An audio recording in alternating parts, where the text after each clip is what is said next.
नमस्कार मित्रांनो, आज आपण बोलणार आहोत एका अशा व्यक्तिमत्वाबद्दल ज्यांनी महाराष्ट्राच्या राजकारणात आपली स्वतंत्र ओळख निर्माण केली आहे. उद्धव बाळासाहेब ठाकरे. 65 वर्षाच्या जीवन प्रवासात उद्धव ठाकरे यांनी कशी राजकीय चढ उतारांची वाटचाल केली हे आपण आज पाहणार आहोत. उद्धव ठाकरे यांचा जन्म 27 जुलै 1960 ला झाला. ते शिवसेना प्रमुख बाळासाहेब ठाकरे यांचे सुपुत्र आहे. फोटोग्राफी हा त्यांचा मोठा छंद होता. त्यांनी अनेक पुस्तके आणि छायाचित्र प्रदर्शित केले आहेत. राजकारणात त्यांचा प्रवेश 1999 साली झाला. सामना वृत्तपत्राचं संपादन सांभाळलं आणि प्रचारात आपली छाप टाकली.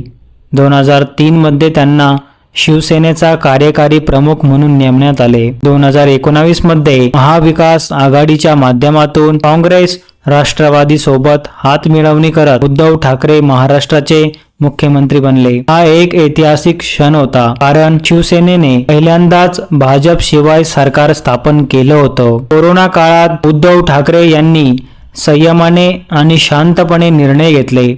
ऑक्सिजन, हॉस्पिटल्स, लॉकडाऊन यावर त्यांची भूमिका सकारात्मक होती. महाराष्ट्रात महत्त्वाचे प्रकल्प, आरोग्य सेवा आणि शिक्षणावर भर देण्यात आला. 2022 मध्ये एकनाथ शिंदेच्या बंडानंतर त्यांच्या नेतृत्वावर प्रश्नचिन्ह उभं राहिलं. अखेर त्यांनी मुख्यमंत्री पदाचा राजीनामा दिला, पण तरीही त्यांनी शांतपणे संपूर्ण प्रसंग हाताळला. उद्धव ठाकरे हे संयमी, कलात्मक आणि दूरदृष्टी असलेले नेते आहेत. प्रवास म्हणजे एक प्रेरणादायी गोष्ट आहे.